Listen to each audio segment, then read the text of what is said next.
मोहम्मद बिन कासिम, सिंध का विजेता, न्याय का प्रकाश। यह 92 हिजरी 711 ईस्वी की बात है। उस समय सिंध पर राजा दाहिर का शासन था। सिंध और अरब के बीच व्यापार आम था और मुसलमान व्यापारी समुद्री जहाजों के जरिए यहां आते थे।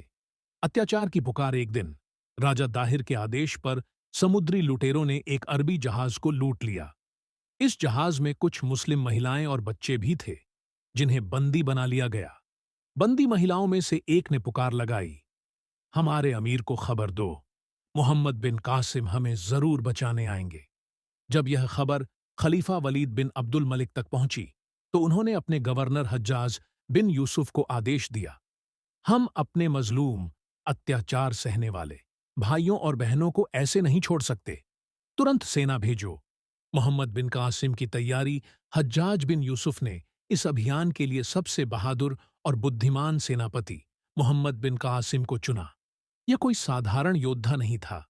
मोहम्मद बिन कासिम सिर्फ 17 साल का एक युवा था, लेकिन युद्ध कौशल, बुद्धिमत्ता और नेतृत्व क्षमता में बहुत आगे था। सिंध में प्रवेश, दीबल की विजय। मोहम्मद बिन कासिम ने अपनी सेना को छोटे छोटे दस्तों में बांट दिया ताकि दुश्मन को धोखा दिया जा सके। उसने समुद्री और जमीनी दोनों रास्तों से सिंध में प्रवेश किया। सबसे पहला बड़ा युद्ध, दीबल का किला। यह किला सिंध का प्रवेश द्वार माना जाता था। यहां एक बड़ा मंदिर और ऊंचा झंडा था, जिसे स्थानीय लोग पवित्र मानते थे। मोहम्मद बिन कासिम ने अपनी सेना के सर्वश्रेष्ठ तीरंदाजों को आदेश दिया, उस झंडे को गिरा दो।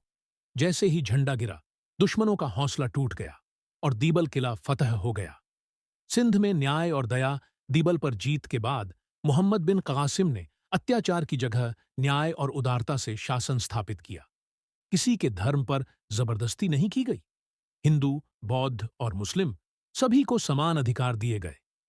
भूमिधारकों को उनकी जमीनें वापस दी गईं। किसानों पर अत्याचार खत्म कर दिया गया।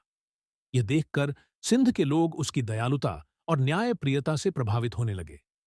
राजा दाहिर से निर्णायक युद्ध मोहम्मद बिन कासिम की अगली मंजिल नेरुनकोट, हैदराबाद, सिविस्तान, ब्राह्मणाबाद और मुल्तान थी।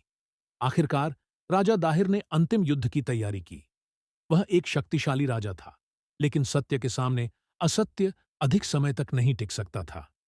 सिंधु नदी के किनारे निर्णायक युद्ध। राजा दाहिर हाथी पर सवार था, लेकिन मोहम्मद बिन कासिम की सेना ने युद्ध कौशल और रणनीति से उसकी सेना को हरा दिया। राजा दाहिर मारा गया और सिंध में इस्लाम की रोशनी फैल गई। मोहम्मद बिन कासिम का न्याय और शासन।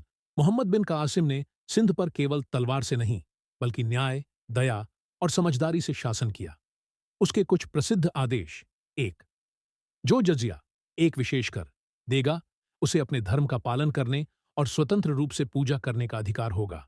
2, मुसलमानों और गैर मुसलमानों में कोई भेदभाव नहीं होगा, सभी को समान न्याय मिलेगा।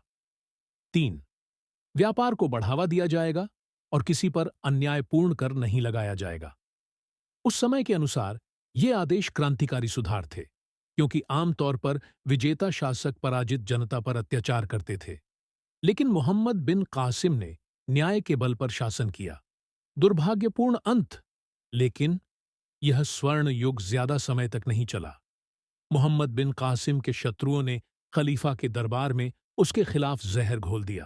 परिणाम, मोहम्मद बिन कासिम को वापस बुलाकर कैद कर लिया गया और सिर्फ 20 साल की उम्र में वह शहीद कर दिया गया। इतिहास में मोहम्मद बिन कासिम का स्थान, लेकिन मोहम्मद बिन कासिम की कहानी कभी खत्म नहीं हुई। सिंध के लोग आज भी उसे बाब उल इस्लाम, इस्लाम का द्वार के रूप में याद करते हैं।